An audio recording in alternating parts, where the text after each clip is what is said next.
Well, hello and welcome to Heimler's History. In this video, we're going to review the entire contents of Unit 1 for your AP Government exam. And I'm going to explain everything you need to know in 3 sections. So first, we're going to look at foundational ideas in American government. Second, we're going to do a survey of the Constitution. And then third, we're going to look at the idea of federalism. And these videos have study guides, which is part of an ultimate review packet, which is linked down below. Now, I highly recommend that you get the review packet because if you do, that means you can follow along with what I'm doing. And also, there's practice problems in there, and I will go through all of them, tell you which ones are right, which ones are wrong, and give you all the help that I can. So if that's something you want, then the link is down below in the description. All right, let's get to it.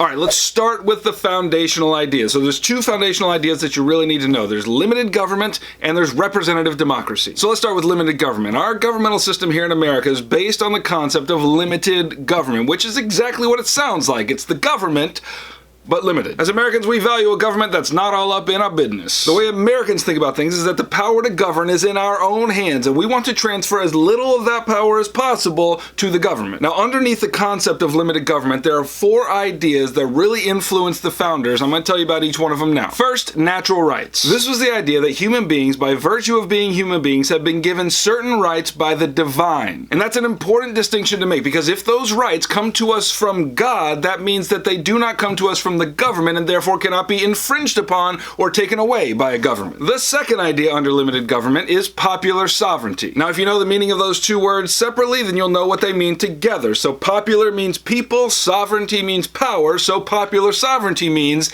power of the people. It's basically the idea that the power to govern resides not in the hands of a king or a magistrate, but in the hands of a people. The third idea under limited government is social contract. This idea basically says that since the power to govern is in the hands of the people, that it is up to us to take some of that power and give it to a governing official. And when we do that, we're essentially signing a contract with the government that says, listen, we're giving you power, which means you agree then to uphold our rights. And fourth, the idea of republicanism was very important to the founders. A republican government is a government in which the people elect representatives to do the work of government for them. Now, don't get confused, because when I say republican government, you're tempted to think that it has something to do with the Republican Party, but it doesn't. We'll get to them later. When I say republicanism, all I mean is that we elect representatives to do the work of governing in our place. So just be careful there. Now, it's going to be very important for you to know where these ideas show themselves in 2 of the required documents for your curriculum. These 4 ideas show up most clearly in the Declaration of Independence and the U.S. Constitution. It's in the Declaration of Independence that we find most clearly the concept of popular sovereignty. You may remember that place where Thomas Jefferson writes that legitimate governments exist by the consent of the governed. Now, that phrase, consent of the governed, very important. To have someone's consent on something means you have their agreement. So that means a government that is there by the consent of the people is one in which people submit to the government, not because they're forced to, but because they choose to. Okay, also in the Declaration of Independence, you have natural rights popping up. According to Jefferson, people are endowed by their creator with certain unalienable rights. And just for poops and giggles, you should know that Jefferson got those ideas from a guy named John Locke, who said that there were certain unalienable rights, that among those were life, liberty, and property. Apparently, Jefferson didn't like the third of those, and so he changed it to life, liberty, and the pursuit of happiness. But wait, there's more. There's also the social contract in the Declaration of Independence. That's the whole section in which Jefferson explains that if a government infringes upon the natural rights of the people, that it is the right of the people to overthrow that government and establish a new one. And then, to get a good view of republicanism, we need to go to the Constitution. And essentially, the whole of the Constitution is the blueprint for a republican government, so we'll get to that in the next section. Now, there's one more thing we need to deal with here in the foundational ideas section of this video. There are essentially 3 kinds of representative democracies that you must understand. Number 1 is participatory democracy, number 2 is pluralist democracy, and number 3 is elitist democracy. And these are essentially 3 different ways of understanding how a government which derives its power from the consent of the governed ought to work. So participatory democracy emphasizes broad participation among as many people as possible. They say everyone ought to have a voice and a say in how things go. A pluralist democracy emphasizes group participation. Pluralists would say that like-minded groups of people ought to vie for power, and since none of them can get everything they want, this will inevitably lead them toward compromise and more centrist positions. Elite democracy emphasizes limited limited participation in government. This is the opposite of participatory democracy. The participatory folks want everyone to have a voice, but the elitists would say, "Aw, that's cute. And while all y'all hippies are out there hugging trees and dreaming of rainbows, let us remind you that in reality, only a few people who live close to the levers of power actually get to crank them." Now, the manifestations of all three of these exist somewhere in our government today, and depending on the time period you're looking at, one of them is more emphasized than the other. For example, today you hear lots of people complaining that our government is dominated by competing interest groups and they have way too much influence over our lawmakers. Now, which one of the three is that? I'll wait. That's right, it's pluralist. Did you say it? If you didn't get it right, I revoke my praise. Anyway, it's going to be important for you to know where to find examples of all three kinds of democracies. And you can find examples of them in the Constitution and then in two other required documents, Federalist number 10 and Brutus number 1. In the Constitution, you see the participatory model in the House of Representatives, which directly represents the voice of the people. But you can also see the elitist model, for example, in the Electoral College. The Electoral College takes the election of the president away from the people and puts it in the hands of a few electors. And you can see the pluralist model debated in Federalist 10 and Brutus 1. In Federalist 10, Madison is concerned about the danger of factions, and what he says is that the best way to control the mischief of factions is by having a large republic delegating the governing authority to representatives and dispersing power between state and federal governments. Brutus 1, on the other hand, argued for a more popular democratic theory. It argued that what we needed was a small decentralized republic because a large centralized republic would be a danger to the people's liberty. And as it turns out, the people were more persuaded by James Madison in Federalist 10, and that brings us to the second section of our review, the Constitution.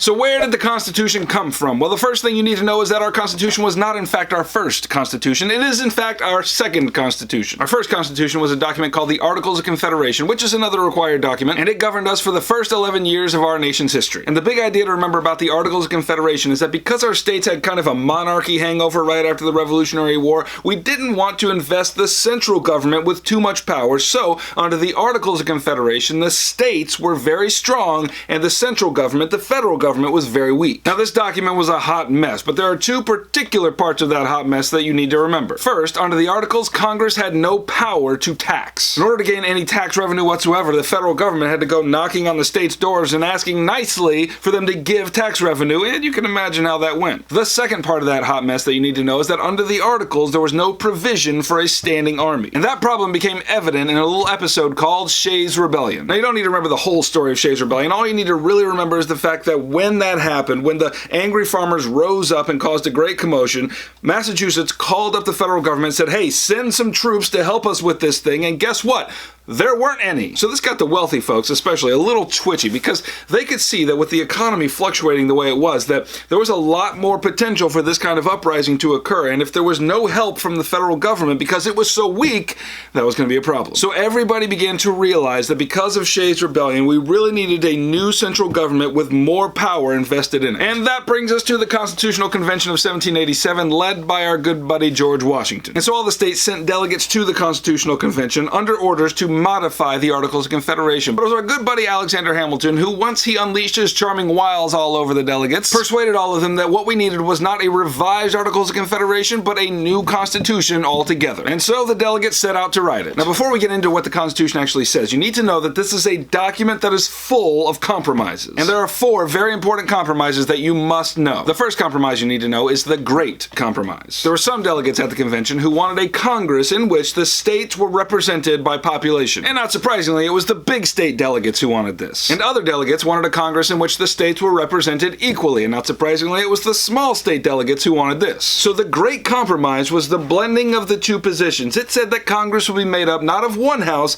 but of two houses. One house would represent the states by population, which would end up being the House of Representatives, and the other would represent the states equally, and that was the Senate. The second compromise you need to know was the compromise on the election of the president. The system they came up with is something we call the Electoral College. And that means that the president is elected not by the people, but by specially chosen delegates called electors chosen by each state. The third compromise you need to know is the infamous 3/5 compromise. So many of the states in the South thought that their voice would be drowned out in the Congress because the northern states were far more populous than they were in the South. So the southern solution to this problem was to count up the whole slave population and add that to the rest of the population to say that's how many seats we get in the House of Representatives. Northerners heard that and they were like, "Hey, you so crazy. But in order to keep the Southerners from walking away from the Constitutional Convention over this issue, they came up with a compromise known as the 3/5 Compromise. And basically what it said was this: that the Southerners could count up all the slaves and take 3/5 of that number, and that's what they could add to their population for the sake of representation. And the fourth compromise you need to know, which is related to the last one, is the compromise on the importation of slaves. It won't surprise you to know that many of the Northerners wanted to abolish the slave trade, but many of the Southerners wanted the slave trade untouched. So the compromise they came to,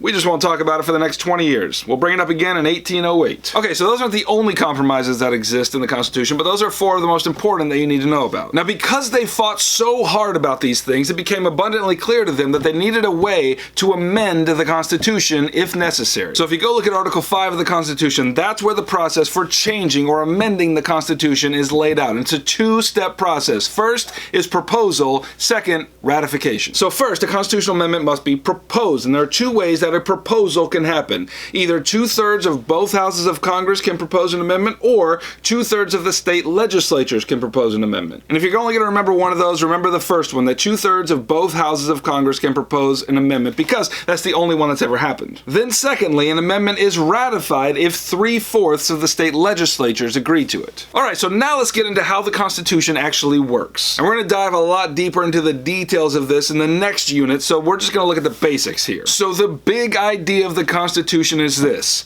division of power and checks and balances. So in our government, power is separated between three branches: the legislative, the executive, and the judicial. And because all the power isn't concentrated in one branch, that means that each branch checks and balances the power of the others. Now, the need for this separation and this checking power is outlined for us in Federalist 51, which is another required document. It was in Federalist 51 that Madison famously said, if men were angels, no government would be necessary. And because Madison understood that human beings are less like angels and more like a race of sentient turds, he argues that the best way to uphold the liberty of said turds is to separate power among three branches of government. And in that way, no one branch can tyrannize the other. For example, if the president ends up being a turd, that means Congress can impeach the president and, if necessary, remove him from office. And now let's look at the specific powers granted to each branch of the government by the Constitution. And the first kinds of powers we'll look at are exclusive powers, and that's exactly what it sounds like. It's powers that are given exclusively to one branch, like to this branch and not this one and not this one. And let's start with the exclusive powers given to Congress. And just for poops and giggles, you can find this in Article 1, Section 8 of the Constitution. It's there we find that Congress has, among other things, the power to collect taxes, declare war, regulate commerce among the states, and, most importantly, make laws. Now, the exclusive powers of the president, or the executive branch, is laid out in Article 2. There we find that the president is the commander-in-chief of the armed forces, that he is the one responsible for negotiating treaties, and perhaps most important,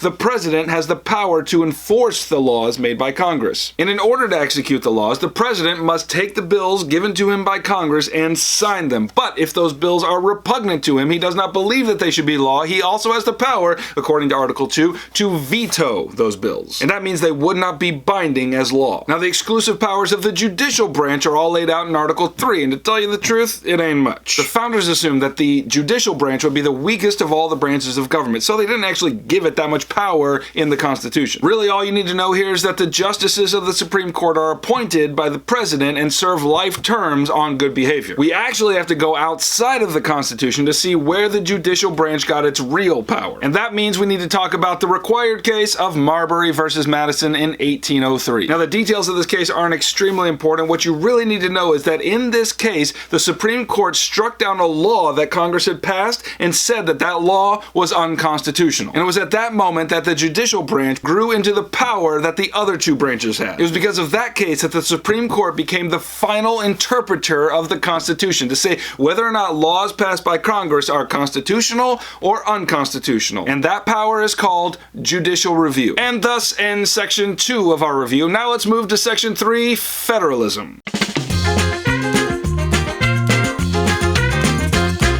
Now, my advice for you before we start studying federalism is this: don't be that guy. You know the guy I'm talking about. He's the guy who, when you say the word federalism, thinks, oh man, We're about to talk about the federal government. No, we're not about to talk about the federal government. Federalism as a concept only talks about the division of power between state government and national government. It has nothing to do with the federal government. Now, I know it's very confusing because the word federalism sounds like federal government, but it is not the federal government. Federalism does not equal federal government. Federalism equals the division of power between state government and national government.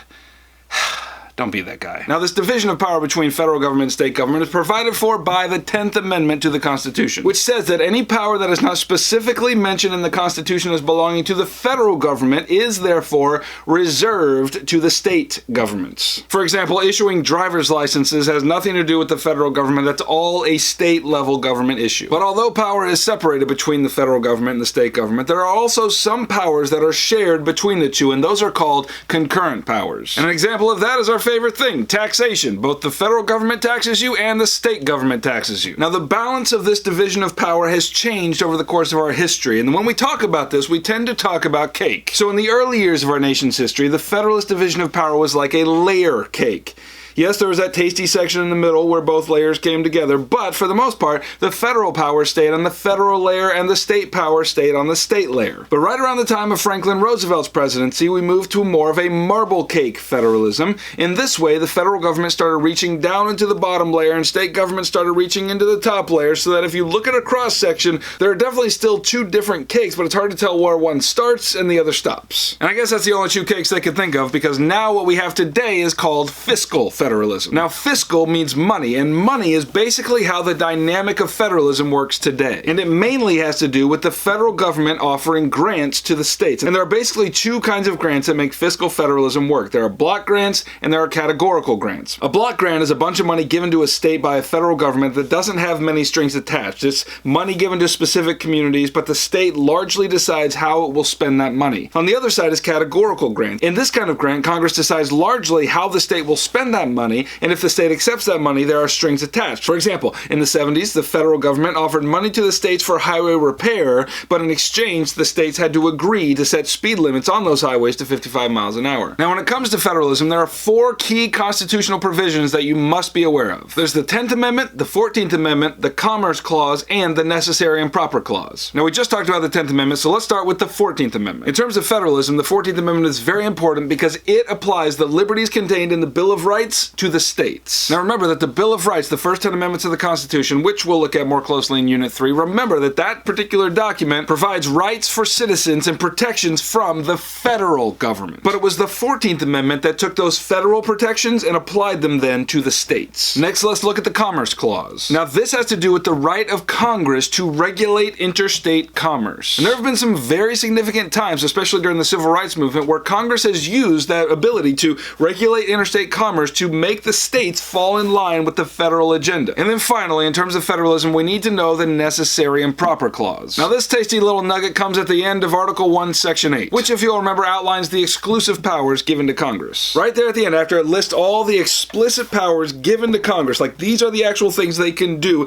then at the very end it says, and Congress can make any laws which are necessary and proper to the execution of all those things we just listed. Okay, so those are the key constitutional provisions you must know in terms of federalism. In order to close this review, I'm going to give you two Supreme Court cases that illustrate how the Federalist division of power has shifted between the state government and federal government over time. The first case is McCulloch versus Maryland in 1819. In this case, Maryland decided that it didn't want a branch of the national bank operating in the state, so it tried to destroy the bank by taxing it to death. Now, that much isn't so important. What's important is that the Supreme Court ruled in favor of national power, in this case saying that federal law trumped state law with regards to the bank. The second case is the United States versus Lopez in 1995. Now this is a case about carrying guns on school property, but again, that's not what's important. What's important is that in this case, the Commerce Clause was invoked to try to overwhelm state power with federal power. But in this case, the Supreme Court said that the Commerce Clause cannot be used to prohibit guns on school campuses. Thus,